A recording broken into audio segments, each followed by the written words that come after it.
You know how every personal finance guru tells you to pay off your debt as fast as possible, never waste money on convenience, and track every single dollar like your life depends on it? That if you just follow the right money rules, wealth will magically appear? Yeah. I broke almost all of those rules, and it made me richer. Here's the thing nobody talks about. Some of the habits that look irresponsible from the outside, the ones your financially responsible friend would side eye you for, are the exact habits that quietly compound wealth in the background. Not because they're reckless, but because they remove the friction that keeps most people financially stuck. And there's actually research to back this up. A study published in the Journal of Financial Planning found that rigid adherence to traditional money rules was one of the top predictors of financial burnout. The kind that leads to people abandoning their money plans entirely, meaning the good habits were actually setting people up to fail. So today I'm going to walk you through 10 money habits that look objectively bad on paper, but are making me wealthier every single year. Some of these will feel obvious once I explain them. Others are going to make you uncomfortable. Let's get into it. Let's start with the one that's going to trigger some people. I don't pay extra on my mortgage. I don't round up. I don't throw bonuses at the principal. And every time I say this, someone looks at me like I just confessed to a crime, because the conventional wisdom is clear. Debt is bad. Pay it off as fast as you can. Sleep better at night. But here's what nobody asks. At what cost? My mortgage is locked in at a low interest rate. Meanwhile, the S&P 500 has averaged roughly 10% annual returns over the long term.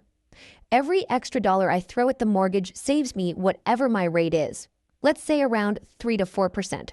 Every dollar I invest instead has historically earned me 10%. That's a 6 to 7% difference on hundreds of thousands of dollars over decades.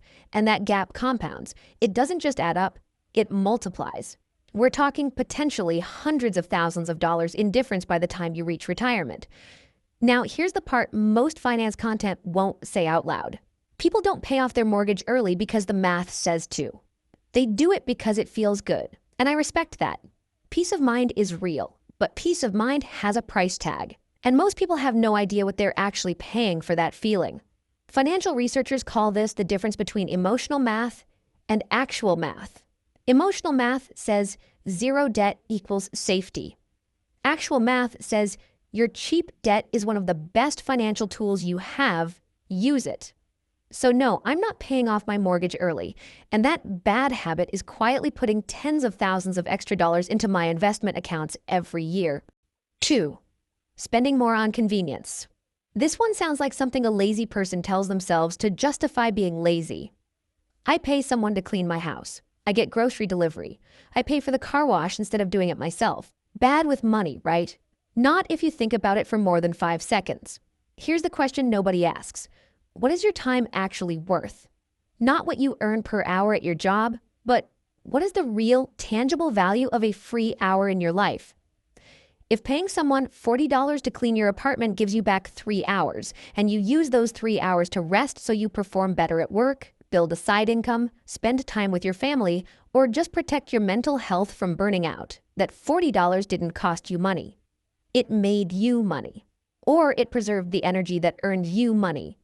Research on time and subjective well-being from Harvard and the University of British Columbia found that people who spent money to buy time reported significantly higher life satisfaction than people who didn't, even when controlling for income.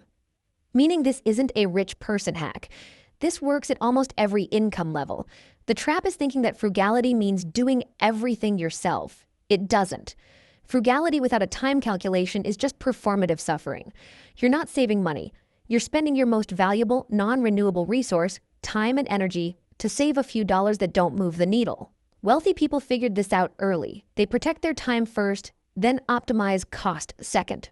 So yeah, I spend too much on convenience, and it's one of the best financial decisions I make every month. 3. Ignoring small expenses. If you've spent any time in the personal finance world, you've heard this one. The latte factor. The idea that your $5 daily coffee is the reason you're not wealthy. That if you just cut out these tiny daily indulgences and invested the money instead, you'd retire a millionaire. And yeah, the math technically works if you ignore every other variable in human life. Here's the problem. Obsessing over $5 purchases gives your brain the illusion of financial control while the actual wealth-killing decisions go completely unexamined. Your car lease that's $200 more per month than it needs to be. Your insurance you haven't shopped in 4 years. The $15,000 salary raise you never negotiated because it felt uncomfortable.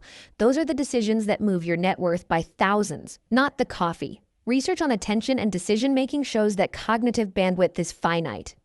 Every minute you spend agonizing over whether to buy a latte is a minute you're not spending on the financial moves that actually matter. It's like rearranging deck chairs on a ship while ignoring the engine. And here's the psychological damage nobody talks about. When you train yourself to feel guilty about every small purchase, you create a scarcity mindset that bleeds into everything. You feel broke even when you're not. You start resenting the process of managing money, and eventually you snap, and the backlash spending is way worse than whatever you were trying to save. So I don't track my coffee purchases. I don't feel guilty about a $12 lunch. Instead, I put that mental energy into the 3 or 4 big financial decisions each year that actually determine whether my net worth goes up or down. And that careless approach has built more wealth than any spreadsheet tracking my lattes ever did. 4.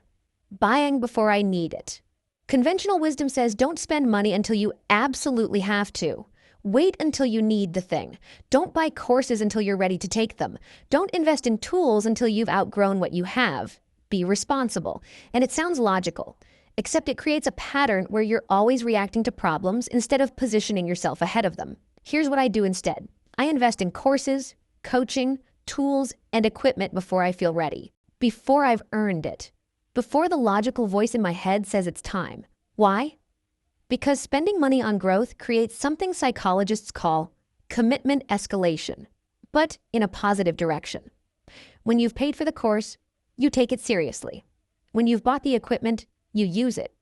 When you've invested in the coach, you show up differently. Money on the line changes behavior. It creates accountability that willpower alone can't. And there's a hidden cost to waiting that nobody calculates, the cost of delay. The income you didn't earn because you waited 6 months to learn the skill. The opportunity that passed because you didn't have the right tool. The growth that didn't happen because you were being responsible with your money instead of strategic. The reframe is simple. Spending money on your own growth isn't an expense. It's an investment with a return.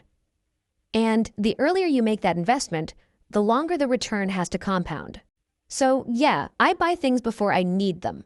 And more often than not, that early bet on myself pays off far more than the money I spent. 5. Not budgeting down to the last cent. Let me be clear. I'm not anti-budgeting. I know where my money goes, but I do not sit down and allocate every single dollar to a category. I don't track whether I spent $47 or $52 on groceries last Tuesday. And according to most personal finance advice, that makes me financially irresponsible. But here's what actually happens when people try to budget every dollar. They do it for about 3 weeks. They feel like accountants running their own lives. The guilt of going $8 over in the dining out category eats at them. And by February, the spreadsheet is abandoned and they're back to spending blind. Except now, they also feel like failures. Research on financial behavior from the University of Cambridge found that overly rigid budgeting systems have high abandonment rates precisely because they demand too many daily decisions. And each of those micro decisions drains the same willpower you need for everything else in your life. Here's what I do instead. I automate my savings and investments first. That money leaves my account before I ever see it. Then I set guardrails on a few big categories: housing, transport, food, and everything else. I spend it without guilt because the important money is already handled. It's already saved. It's already invested. What's left is mine to live on. This is what financial psychologists call a systems-based approach versus a willpower-based approach. Systems work long-term because they don't depend on you making perfect decisions every day. They depend on you making one good decision, setting up the system, and then letting it run. So no, I don't budget to the last cent. I budget the big stuff, automate the important stuff, and live my life with what's left. And that sloppy system has been more effective than any detailed budget I ever abandoned. 6. Keeping a lot of cash on hand. Every investing influencer will tell you the same thing. Cash is trash. Inflation is eating your savings. Invest every dollar you can. Put your money to work. And they're not wrong about the math. Cash does lose purchasing power to inflation over time, but what nobody talks about is the strategic value of liquidity. I keep a large cash reserve, way more than the standard 3 to 6 months emergency fund advice. And here's why. First, a fat cash reserve means I never have to panic sell investments during a market downturn. When the market drops 30% and everyone is scrambling, I'm not forced to sell at the worst possible time to cover an unexpected expense. I've watched people wipe out years of investment gains because they had to liquidate during a dip to pay for a car repair or a medical bill. That's not just unlucky, that's a structural failure in their financial plan. Second, cash is optionality. It's the ability to move fast when an opportunity shows up, a business opportunity, and the investment at a discount, a real estate deal that needs quick closing. The people who can write a check immediately aren't wealthier because they're smarter. They're wealthier because they had the cash to act when others couldn't. And third, and this is the one nobody talks about, cash reserves change how you make decisions. When you know you're financially safe for 6 to 12 months, regardless of what happens, you negotiate differently. You walk away from bad deals. You don't take jobs or clients out of desperation. You make decisions from a position of strength instead of fear. Research on financial stress and decision-making shows that financial insecurity literally impairs cognitive function. Your brain under money stress makes worse decisions across the board. Not just about money, about everything. Cash reserves remove that stress. And the quality of your decisions improves dramatically. So yes, some of my money is losing to inflation in a savings account. And I'm completely fine with that, because the strategic leverage that cash gives me is worth far more than the 3% I'd earn investing it. 7. Lending money I expect to never get back. Every financial advisor, every money blog, every smart money person will tell you the same thing. Never lend money to friends or family. It ruins relationships. You'll never get it back. Just say no. And I get why they say that. But I do the opposite. If someone in my life needs a couple $100 and I can afford it, I give it to them. And I mentally write it off the moment it leaves my hands. Here's why this is actually a wealth-building strategy, not a foolish one. When you lend money with the expectation of getting it back, you become a debt collector in your own family. You track it. You resent it. You bring it up at dinner. You damage the relationship over an amount of money that, honestly, probably wouldn't change your life either way. But when you treat it as a gift, when you give freely without strings, something different happens. You protect the relationship. You build trust. You become someone people can count on. And over a lifetime, that reputation compounds in ways that are impossible to put on a spreadsheet. Because here's the uncomfortable truth about wealth. Your network is your net worth. Not in the cheesy LinkedIn way, in the literal, practical way. The opportunities that changed my financial life didn't come from job boards. They came from people who trusted me, respected me, and thought of me when something good came along. And some of those people were people I'd helped when they needed it. Now, I'm not saying be a doormat. I'm not saying let people take advantage of you. There's a difference between generously helping someone in a tough spot and enabling someone who constantly asks for money without trying to improve their situation. Use judgment. But the habit of treating small loans as gifts, of protecting relationships over protecting a few $100s, has paid me back in trust, opportunities, and peace of mind many times over. The money I lost was some of the best money I ever spent. 8. Paying full price for quality. This one sounds like the opposite of being smart with money. Why would you pay full price when you could find it cheaper? Wait for a sale, use a coupon, buy the budget version, and for a lot of purchases, yeah, the cheap version is fine. But for the things you use every single day, the things that directly affect your quality of life, your productivity, and your health, buying cheap is the most expensive thing you can do. There's a concept economists call the cost per use principle. A $200 pair of boots that lasts 8 years costs you $25 per year. A $40 pair that falls apart every 12 months costs you $40 per year. The expensive boots aren't just better, they're literally cheaper over time. You just have to be willing to pay the higher upfront cost. This applies across the board. Your mattress, you spend a third of your life on it. Your work setup, you spend 8 hours a day using it.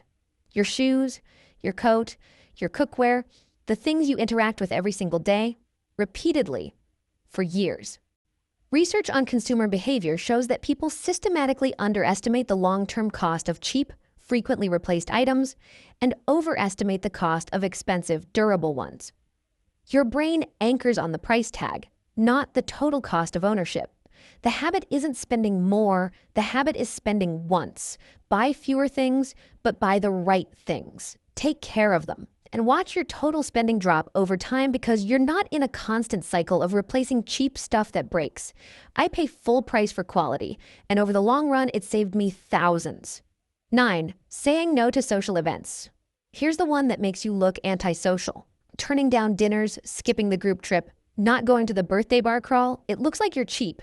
It looks like you don't care about your friends. And in a culture that equates social spending with social connection, saying no feels like you're opting out of life. But let's be honest about what most social spending actually is. It's not networking.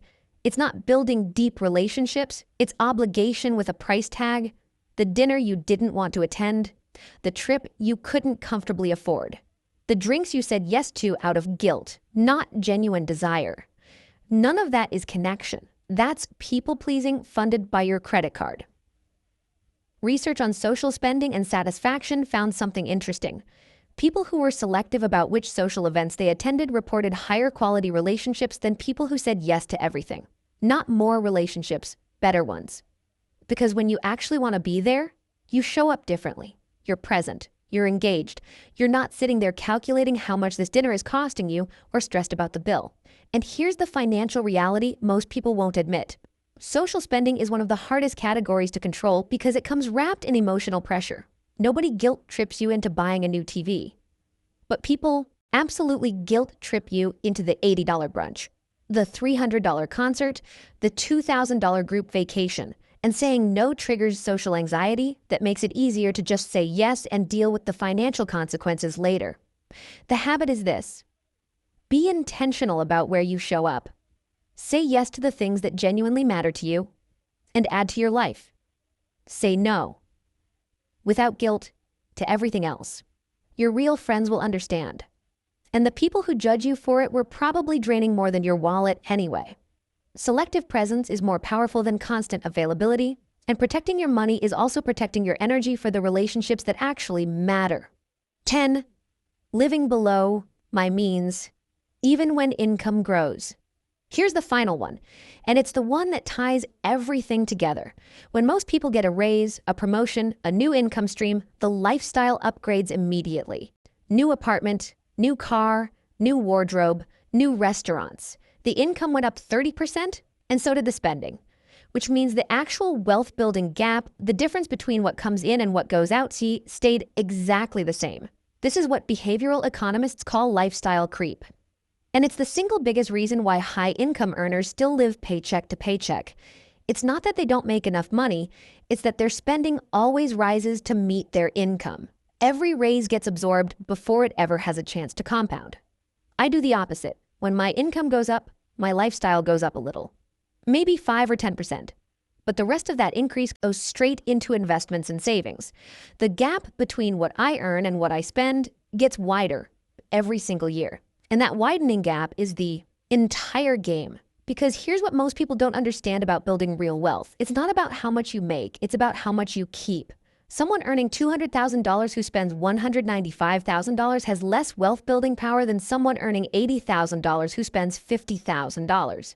The second person has $30,000 a year compounding in their favor. The first person has $5,000. And over 20 years, that difference is life-changing. Every other habit on this list is a tactic. This one is the philosophy underneath all of them. Not paying off the mortgage early, that's maximizing the gap. Ignoring small expenses, that's protecting your mental energy so you focus on the gap. Saying no to social events, that's preventing the gap from shrinking. It all comes back to this. The people who look rich usually aren't. The people who are rich usually don't look like it. And the reason is simple. They fell in love with the gap, not the upgrade.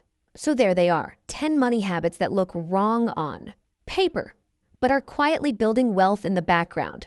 Not paying off cheap debt, spending on convenience, ignoring small expenses, investing in yourself early, ditching the rigid budget, keeping cash on hand, giving generously, paying for quality, being selective with your time, and above all, protecting the gap between what you earn and what you spend. None of these habits are exciting. None of them will get you likes on social media, and none of them feel like the smart money advice you've been taught your whole life. But that's exactly why they work, because the habits that build wealth don't look impressive. They look boring, and boring is where your money grows. If this changed how you think about your own money habits, hit that like button. And if you want more content that goes against the conventional financial wisdom, subscribe to My Wealth Logic, because there's a lot more where this came from. I'll see you in the next one.